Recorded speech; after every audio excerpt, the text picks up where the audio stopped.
دەم باش بۆ دار و تەماشەوانی نێژان بەرنامەیان ڕۆژێڤایی رو دەرگەلوە. وەزارەتا دەربەیە تورکیە ڕاگەهاند حتا سۆزین کو ئەمریکا و رووسیا دای تورکیە بجێهنێن دەڤەرش تەروریستانی پاقشکردن تورکیە مافی خۆ هەیە بەردەوامیان ئۆپەراسیۆنان لە باکوور ڕۆژهەڵاتی سووریە پێک بینە. هەمان دەمێ وەزیرەی بەرگریەی تورکیە دیار کرد و ناتۆ پشتگیریە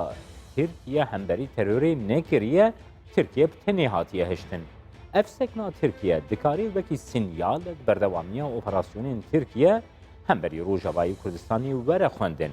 هەرچەند ئەمریکا و رووسیا ji alî xwe vetînin ziman ku rêkeftinên li gel Tirkiye cîbicî kirine gevan li ser Rojavayê Kurdistanê didome yan na. Şanda Encumena Niştimaniya Kurdî li Sûriye enekese duşemiya pêşame li gel Wezareta Derveya Rûsya dicive mijarên ku enekese dixwazê bîne rojevê çi ne. Destpêşxeriyên yek helwestiya Kurdî li Rojavayê Kurdistanê roja îro diçe asê de ne. Civînên Komîteya Destûrê ya Sûriye ku enekese jî beşeke geştine çi radeyî. Piştgiriya navxweyî û derbeyî ji xwestên Kurdan re hene. Civînên serkirdayetiya enekese û hevdîtinên li gel Serok Barzanî û Serokê Herêma Kurdistanê Nêçîrvan Barzanî çi mijar girtin dest di bernameya Rojeva îro de li gel endamên destîla peywendiyên derveyê enekese Ibrahîm Biruş stûdiya maya navendiyên dê bigirin dest û binerxîn. Silav keke Ibrahîm. Kek İbrahîm destpêkê de min dixwest ez bizanibim ku di nav hefteyê de civînên we wekî serkirdayetiya enekeseyê got pêk hatin hebûn. Mijarên sereke ku di civînên enekesê de vegirtin dest çi bû? Yani hin qalê sereke hebûn serokatiya encûmenê li vê derê bû û nûnerê me di leşna destûrî de û di îtilafê de û di destaya danûstendinê de heyet tefawut de em beşdarî vê komîtê bûn vê civatê bûn bi firehî hinekî li ser rola encûmenê di komîta destûrî de û çi alîkarî gerekin û divê çi yanî kesek hebe wek şêwirdar û ew tiştana hinekî baş axivîn. Adin jî tişta meydanî li ser erdê tişta dibe deverê piştî derbasbûna Tirkiye di Tel Avivê heta serêkaniyê û penaberbûna xelkê me û metirsiyê me li ser wek carekî de wek li Efrînê guhertinekî dîmografî çêbibe û girêdana van tişta ya destûrî jî û yan tiştê li ser erdê jî bi têkiliyê me opozisyona Sûrî re em wek beşekî ji îtilafê û têkiliyê me bi Tirkiye re wek dewletekî mezin û cîran yanî ev tiştana baş hatin axaftin û li ser wêna hinek biryar hatin stendin wek neqşeke kar hat danîn ge em dikaribin di van rojê vê de li ser hemû aliyan em dikaribin û ji alîkî de jî tiştê di nav danûstendinê di nav encûmenê û di nav qesedê jî çêbû li ser van xala baş axaftin çêbû hinek biryar jî tê hat stendin. Kek İbrahîm niha her di paralelî van civînên we de hevdîtinên we li gel Serok Barzanî her wiha Serokê Herêma Kurdistanê Nêçîrvan Barzanî pêk hatin. Dilgiraniyên Serok Barzanî her wiha Serokê Herêmê Nêçîrvan Barzanî hebûniyê ku ji medya de jî li ser hata rawestandin. Ger li ser van mijaran tu agahdariye bide me dilgiranî çibûnê hevdîtinên we de hate ziman. Dilgiranî li ser rewşa Kurdistana Sûrî bi tevayî bû rewşa tê derbas dibe û her carê deverekî Kurdî yanî dikeve zehmetîkê de astangîkê de û penaberî çê dibe û ji aliyê de metirsiya ge xelkekî penaberê li Tirkiye bên li deverê bicî bibin û guhertinekî dîmografî çê bibe. Dilgiraniya Cenabê Serok Barzanî jî û Cenabê Serokê Herêmê jî gelekî yanî tirsa wan li ser vêna hebû û ji alîkî de jî gelek têkilî û peywendiyekê kiribûn yanî çi bi Amerîkaya re çi bi Rûsa re çi bi Tirkiye re çawa di van rûniştina tev de de behsa Kurdistana Sûriyê bû metirsiyekî li ser wan hene û piştgiriya xwe ji hebûna me di danûstendinê siyasî de yê komîta destûrî de ین دانوستندنێ خەلکی سووری ڕێ بە کورد بخۆ بخۆ ناو هەفتێ یعنی ئەف مەسائلانە هەنێکی پشگەریک باش بوو وەکی دامەکی معنەوی خورد دەدێ ئەنجومەنە نیشتمانی کوردی وەختێکی جەنابی سەرۆک دکاروێ ئالیکاریە مار بکە کێک ئیبراهیم نوها بژاردین چارەسەریە چنە ئەو قەس ئالۆزی دەردورا ڕۆژاوای کوردستانی هەنە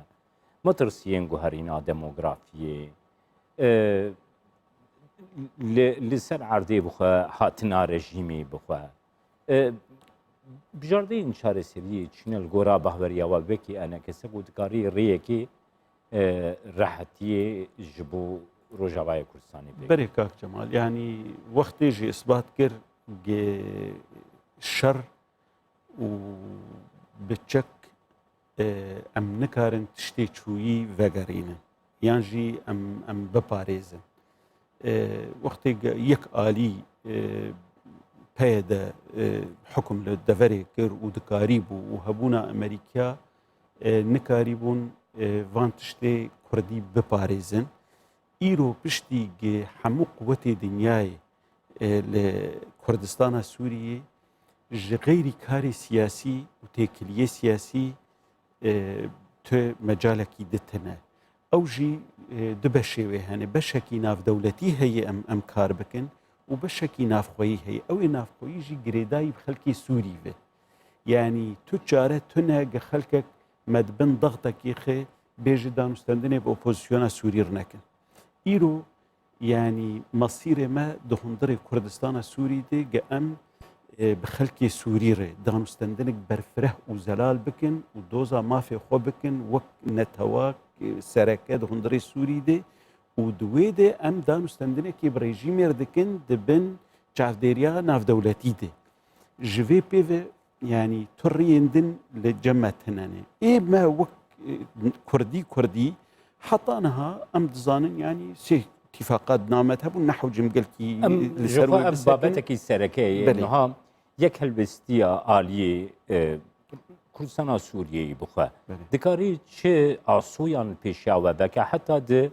yanî yek helbestiyeka Kurdî hebî we bihêztir nakê divan danûstandinan de jî erê ew yanî divê em ne tenê bêjin welahî divê niyet hebin û divê ew hebin ew gelek tiştê wê hene lê divê zelalbûnek di narîna siyasî de hebe ji ber metirsiya mezin ginarînê siyasî cudane yanî ev tişta gid 6-7 sala 8 sala de peyê de berê milletê Kurd da Tirkiya gi ême şerê me û dijminê me li Tirkiyayê ne li daxwazê me û mafê me li Şamiyê ev nakokî gelekî mezin çêkir yanî hem şerekî yanî bi dewletek mezin re em ketênê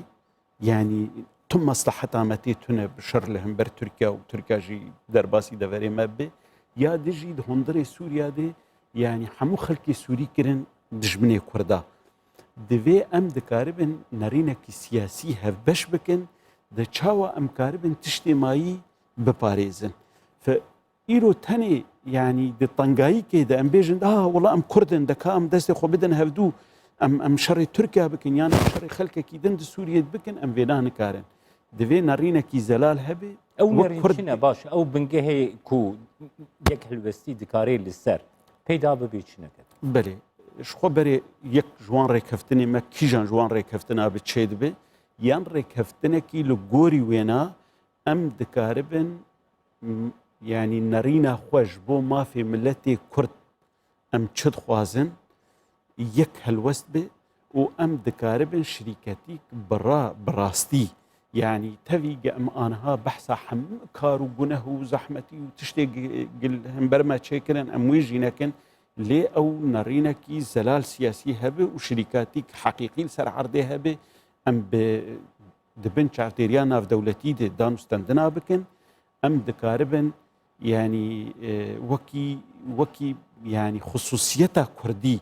di hundirê dewleta Sûrî de ji xelkê tevdar bidin xuyanî kirin gi ême em wek milletekî li ser erdê xwe mafekî me heye divê bi xelkê Sûrî re em danûstendinê bikin yanî ew mewduê me yî tenê armanca me wellahî dewletek heye û dijminê me û şerê me ku divê em bala milletê xwe li hundir û li derve û li perçê Kurdistanê û li Ewropa û gişî تێخن گوێ مەسەلا ناکۆکیا دناو کوردستانە سووری و دەوڵەتە ترکی دێ دوێ ئەم دەژوێ عقلیە بەردن باشەکەکی منم دەست پێشخەری هەبوونش بووی نێزیکا هەیە کوردی یا کوردستانە سووریە یا فرانسەیە هەبوو هەری داویژی دەست پێشخەریەکی ژالی هەسێدەوە و فەرمانداری هەسێدە مەزلوم عەبدیژی دەست پێشخەریەک دەست پێ کرد ئەو دوچە ئاستی دەیە دەست پێشخەریە فرەنسی تەویگە فرانسیا داویاوێت دەست پێشخەریە نانی یژی لێ ئەف حەشت مەهە یەک گاو نەهات ئاوێتن دوێ ڕەوشە زەحمەت کوردستانە سووری تێ دەرباز دەبێ هەن خاڵێ ji بۆ بەهوەریە هەبوون ئاواکردنا بەهوەریە دەناومەدە ji بۆ دکاربن گرتیا بەردن وان کەسێ مولەحەق دەژێ بەردن و دەستی خۆ سەر ملکێ خەلکی هەلین یەک گاو ji wêna nehat avêtin û aniha destpêşxeriya Fransî tu deng jê tuneyê agê qesedê kiriye qesedê jî daxwaza kiriye nûka em yekrêzîkê çêkin hinek tişt encûmenê xwastine gê wekî wê destpêşxeriya Fransî nûka hinek behwerî çê bibe û ew behwerî tu wextekî dirêj nexwe carek de heşt niha nexwe ji ber rojane Kurdistana Sûrî bin xeterê de yê heger ew tiştana di demeke Kurd dibên kirin û em dikaribin daminekî duwelî di nav xwe de peyda bikin û em vegerin yek ji wan rêkeftinê xweyî berê yan jî wek me gor rêkeftinek li gor wan rêkeftina siyasî îdarî eskerî nehewcî em wext bi sala li hevdûn ez konkret bipirsim keke İbrahim niha hev dîtinek di nav beyna enek hesede û hesede de êk û pêk hatî li Kurdistana Sûrî bixwe hebûn piştî wê hev dîtinê tu hev dîtin di nav beyna we û hesede de û pêk hatî hene na yek dîtin yanî ya bi kak mezlûm re çêbûyê yanî ji wê pêvê hîn danûstendin wek bê ji dûranî çê dibe û heger rûniştin çê bibin nerîna encûmenê bi zelalî ev e yani wekî enek hese divê civînê de ew daxwazên ku we pêşkeşî hesede kirine hesede ji bo pêkanîna wan daxwaziyan tu gavavêtine tu gav navêtine yanî ew wek xwedbînin û êwan ew nel alîkîne ewana wek wesît bin di namedin nikarin yanî ev quweta eskerî hemî belêgê hatin serê me ji bi destê wan tenfîz bû yanî ew terefin ne terefekî muhayidin ge heta karibin me û peyedê li hevdû bînin divê bi zelalî em û peyede itîfaqekî wadih bikin bi damana kesekî ge karibû wan mecbûr bike yanî ev quweta eskerî a wî aliyê di wextê bi tenê hakim bûn di deverê de nikarîbûn şirîkatiye qebûl bikin îro Amerika heye Rusya heye nîzam heye Türkiye heye Hizbullah heye fesalê bi Türkiye re girêdayî hene hemil ser erdên û şertê tev de jî divê ew tenê tu nebin divê qesede li wir tu nebi wê qesede jî çawa karibi damin bi nav me û peyede de ev jî hinekî nezelal e bilê kek İbrahim niha babetekî balkêşê li gor medyayê li gor hin axaftinan li gor hin dengoyan مملوك جيجري أسدي جوهاتي حسكي هيا تيجو تنكو هفديتني وي لقال سروك هوزان بيك هاتنا جيهانا كو درباسي قامش لوبويا يعني دوي بابتي ده چندين خبردان هنو ويكي أنا كسر دوي بابتي ده آگاه داري دستي وده هنا تشتي الجمع جي يعني بهتر وقت خلقي دفرين يعني بهتر أو هيزين او عشيره عربه يجو حاضر بونه هناك تش تسريب كدنه وقت دخوازه سركه دخوازن يعني اف عشاره دفره يعني قد ناف كردادنه زاروك يخو جناف قسدي درخي وافجي تشتكي متوقعه لما ترسيتشي جا اف خلقانا دركبن او خوش الريويبك وناكوكي كردي عربي تشيبه يعني الرجيم تشتكي ولو بك أو كارثتك جلكي مزنة ليه أم بهورن يعني أو عربي قد ناف قسدي نامين و يعني قبول كرناق كرد قيادة بك نامين جبر أفخل كان بتوجيه الرجيم علي مملوك وبشار الأسد ببهادير بقسدير كار كربون بدفرها وقتا الرجيم ضعيف بو هناكي رحنايك دافانا قهرن لقل بيديش بر بيديجي برجيم ركار ذكر لید دما داوی د پشتی امریکا بخورتی دست قدانی سر قصده ناکوکی ناوان و رژیم د چبو آنها رژیم دخوازه و حیفه هلینه وان خلکانا جناوان جدا بکه یانجی لهمبر وان بکار بینه او جی تشتک مترسیک هی دوره يعني بشتي امريكي هيدي درد كيفن يعني مترسيك هي شركة عربي كردي بيدا بكن او دوي ام قالك يجير شيار بن وام وك انجمنا اجتماعي كردي دوي ام كاركي قالك برفره ومازن بكن وان غلطيه غير ما كرنه ام تشاوا كربن تصحيح بكن ومنهلا يعني لهم دناف كردا وعربا دي شرك يعني فتنك بيدا دوی چرچوبه خاباتی و حودانین و هناك ابراهیم کوری گریه ل يعني نفرتك كينك دجبريه كردي عربي لسر عرضي بيك بي بلي جاليه مثلا كسي منظم في قدنا في اوبوزيسيون دان بحمه رنگ اوبوزيسيون اجهنه او كار تكرن لسر عرضي يعني او خلكانا بهتر نزيكي ريجيم هنك يقف دقرن لتوي ولوجي يعني قياده انا كسد هندر ده حمه كاري خو دكي جاري فرصتك يدبيني وان خلكانا ام خلكي دفركيني هر واحد بيشر شويده كيك ابراهيم نها دنا بحفتي ديش الي قصدي بهاترا هاندنكو هفديتنا كدنا بين قصده ورجيمي دبنا بين كاريا روسي كو بيك هاتي هبويه کو پیوندین قصدی و رژیمی دکبنه قون آقا خوی دوام داد قون آقا خوی دوام دجی امریکا دج هنج هم وکشه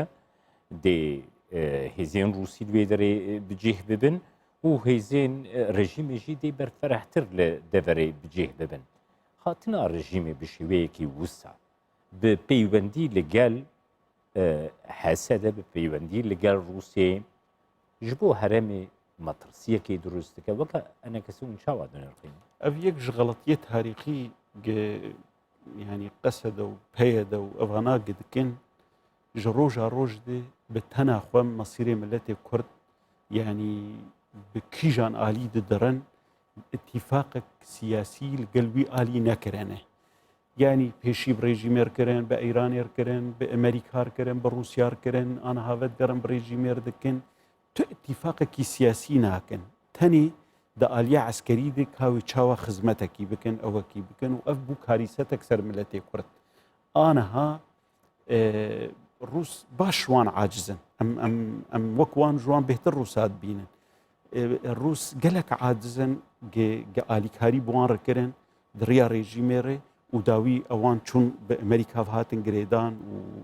وجريجيمي قطبون دمكي دولو لتوي ولوجي الروس قالكي بلازن